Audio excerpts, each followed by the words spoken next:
যত কাণ্ড সুরেন্দ্রনাথ কলেজে, বাড়ি থেকে 1 কিলোমিটারও হবে না মেরে কেটে। আমার সাথে রয়েছেন কাউন্সিলর মোনালিসা দি। মোনালিসা দি, এত টাকা এখানে ছিল জানতেন? আমি নিজেও অবাক। মানে বলে না একটা প্যান্ডোরার বক্সের মতন যেন সব কিছু খুলে যাচ্ছে। খুব অদ্ভুত। মানে I am shock to see যে একটা এডুকেশনাল ইনস্টিটিউটেও যে এরকম কিছু থাকতে পারে। এটা মানে আমরাও ছোটোবেলা থেকে পড়াশোনা করেছি, কলেজে গেছি, ইউনিভার্সিটি গেছি, কিন্তু এরকম কোনো দিন দেখিনি। আমার কাছেও এটা খুব শকিং। এই কলেজে যে এই যে কানকাটা দেবু দেবাশিস ব্যানার্জি এবং তার ছেলে একটা শাসনতন্ত্র কায়েম করেছিলেন, এই খোঁজ তো নিশ্চয়ই পেয়েছিলেন।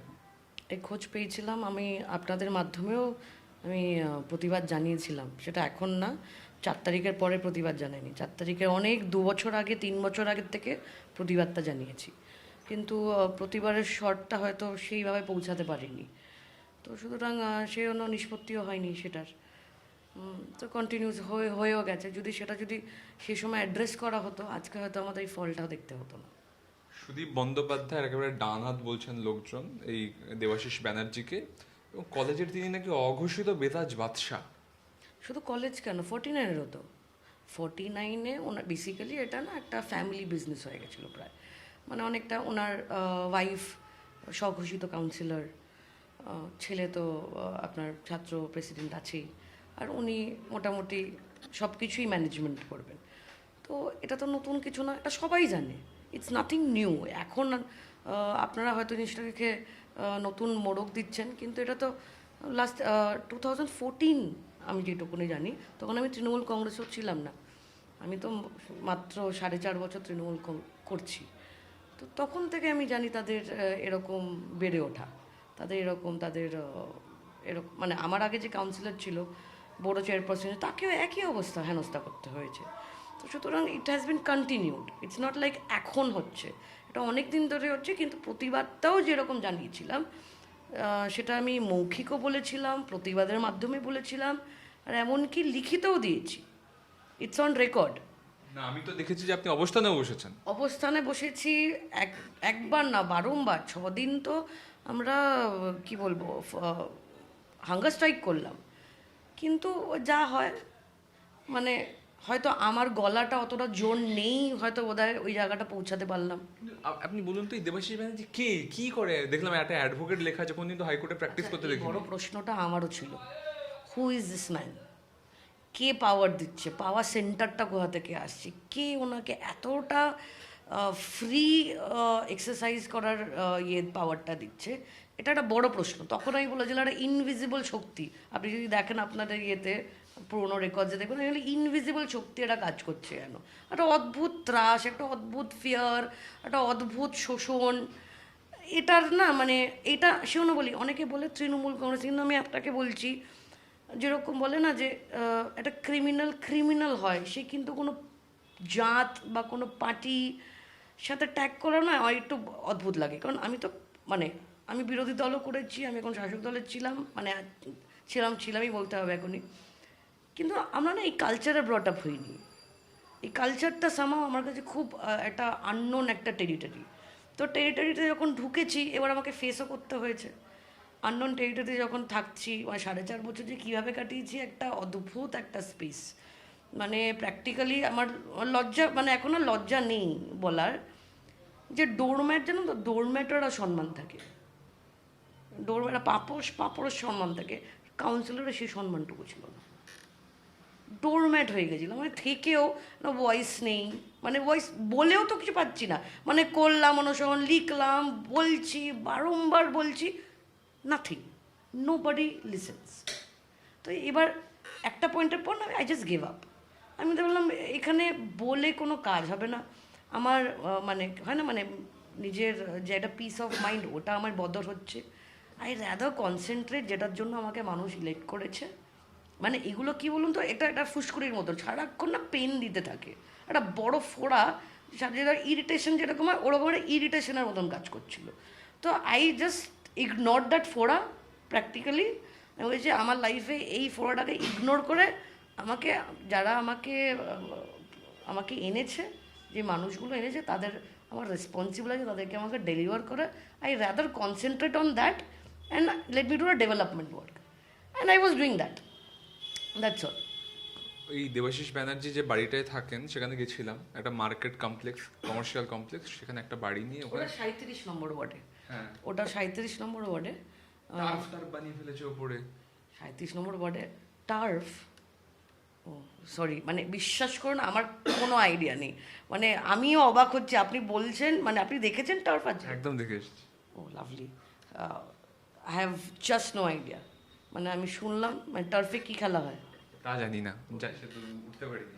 ওকে, তো আমি প্রথম শুনলাম। ফোয়ারা ফোয়ারা বাড়িতে ফোয়ারা।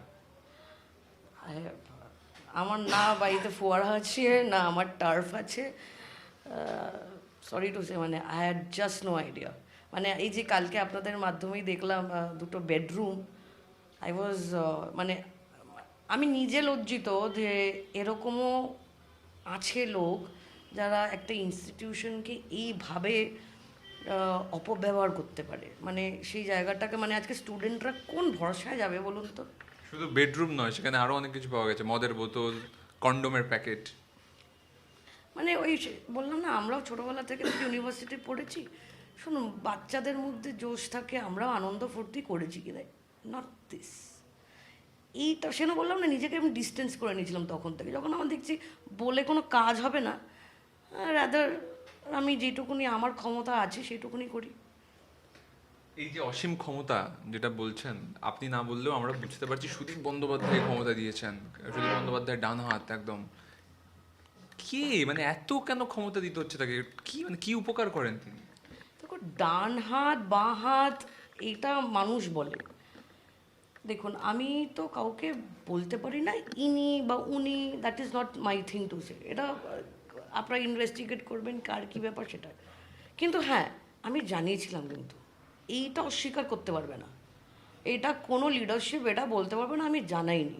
আমার কাছে যথেষ্ট মানে আমি যখন আমি জানি রিসিভিং হয় না, তো আমি ইমেল করতাম, ফোনে বলেছি, দেখা করে বলেছি রিসিভিং হবে না, তো I rather email, so that I have at least one data to prove any day. আমি জানতাম এই দিনটা আসবে একদিন, এটা যে ধেয়ে আসবে, I was prepared for it. তো I rather make a draft and keep it that boss I have addressed it multiple times. But sadly ওই যেটা বললাম যে মানে তোয়াক্কা করা হয়নি, ডোরম্যাট হয়ে গেছিলাম প্র্যাকটিক্যালি। এবার অনেকে বলে তাহলে আপনি ফেলিয়ার, আমি বলে এটাকে যদি ফেলিয়ার হয় তাহলে আমি জানি না এটাকে, মানে অ্যাজ আ কাউন্সিলর কিন্তু আমি ডেলিভার করেছি কাজ, কাউন্সিলরের কাজ না কিন্তু গুন্ডাকে শোষণ করা, মানে গুন্ডাকে আটকানো বা ওরকম ক্যারেক্টার দ্যাট।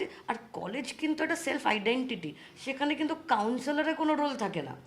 আমাকে একদিনও আপনি প্রুফ করে দিন আমি কোনোদিন সুরেন্দ্রনাথ কলেজে, আমি ওখানে আমার ওখানে পোলিং এজেন্ট, এই পোলিং স্টেশন, তো পোলিং স্টেশনে 5 বছরে বা যতগুলো ইলেকশন আসে তখন আমি পোলিং স্টেশনে ভোটটা দিতে যাই শুধু। তাছাড়া অ্যাজ আ কাউন্সিলর কোনো জীবনে, শুধু সুরেন্দ্রনাথ না, বঙ্গবাসী দেখতে পারবেন না, আর আরও 3টে কলেজ আছে আমার এখানে, কোনো কলেজে আমায় দেখতে পারবেন না আড্ডা মারছি কিছু করছি, কোনো জীবন আমি করি না, কারণ আমি না একটা ডেকোরাম মেনটেন করি। একটা ইনস্টিটিউশনের মধ্যে থাকা উচিত, আড্ডা মারতে হবে রাস্তায় পড়ে, পাড়ায় আছে, বাড়ি আছে, কী বলে তোমার বসার ঘর আছে, তাদের ডেকে করো, কিন্তু দ্যাট ইনস্টিটিউশন ক্যান বি মানে ছেলে খেলার জায়গা। এরপর তো পুরসভা ইলেকশন আসছে, ফাইট করবেন? এটা এখন থাক না, এই প্রশ্নটা আমি কিচ্ছু বলবো না, বিশ্বাস করুন। এই দলটা করবেন? আমি কিচ্ছু এর মধ্যে ঢুকতে না, আমি এইটা বলতে পারি I was not in a happy space, absolutely not, I was in a confined space, I should say. মানে সবসময় শিকলবন্দি বলে, হাতে হ্যান্ডকাফ, পায়ে হ্যান্ডকাফ, মানে ইনভিজিবল যেন সব জায়গায় কাফ পরে রেখে দিয়েছে আমাকে। ডোরমেটের কথা আপনি বললেন, ডোরমেট হয়ে কি রাজনীতি করা সম্ভব? ডোরম্যাটটা আমি একটা কিছু বললাম, আমার যে রেসপন্সিবিলিটি ছিল কাউন্সিলরশিপের, যেটা ডেভেলপমেন্ট, কাউন্সিলর কিন্তু ডেভেলপমেন্টের জন্য আসে, তাই কি না, যে রাস্তা ঠিক হলো কিনা, লাইট ঠিক করলো কিনা, তারা পরিষেবা পাচ্ছে কিনা, I rather concentrated on that and have delivered. এইটা আপনি সাধারণ মানুষের কাছে, আপনাকে এই বুম নিয়ে আপনি চলে যান, চারিপাশে ঘুরে আসুন, যে ডেভেলপমেন্ট হয়েছে কিনা মানুষ বলে দেবে। So I rather concentrate on that and not on this all ফুসকুরি অ্যান্ড অল দিস থিংস। এই যে এই দেখুন এই গুন্ডাতন্ত্র, এই যে দেবাশিস ব্যানার্জির মতো লোকজন, এদের জন্যই তো মানুষ অ্যাটলিস্ট ভরসা করতে পারেনি, তার ফলে ইলেকশনে ভরাডুবি হয়েছে। এটা একটা প্রাথমিক অ্যাসেসমেন্ট বলা যেতে পারে। আপনারও কি তাই মনে হয়? সরি, আবার বলো। এই যে ভরাডুবি তৃণমূল কংগ্রেসের, এই ধরনের মানুষ মানে যে আমরা দেখতে পাচ্ছি যারা শিক্ষা প্রতিষ্ঠানকে বিছানা বানিয়ে ফেলেছেন, তাদের মতন লোকেদের জন্যই মানুষ ভোট দেয়নি, মানে প্রাথমিক অ্যাসেসমেন্ট এগুলোই। তো সেক্ষেত্রে কি আপনারও তাই মনে হয়? অ্যাবসলিউটলি। এইটা নিয়ে আমি কিন্তু সেই সময় 2024-এর আগে, আপনার মনে থাকবে লোকসভার আগে কিন্তু আমি অনশন করেছিলাম, কারণ আমি দেখতে পাচ্ছি মানুষের রিয়াকশন, তারা ভোট দিচ্ছে না তৃণমূল কংগ্রেসকে। মানুষ অন্ধ না, মানুষ দেখতে পাচ্ছে, মানুষ টেরারাইজ, স্টুডেন্টরা টেরারাইজ, মানুষদেরকে শোষণ করে, এগুলো যাবে কোথায়?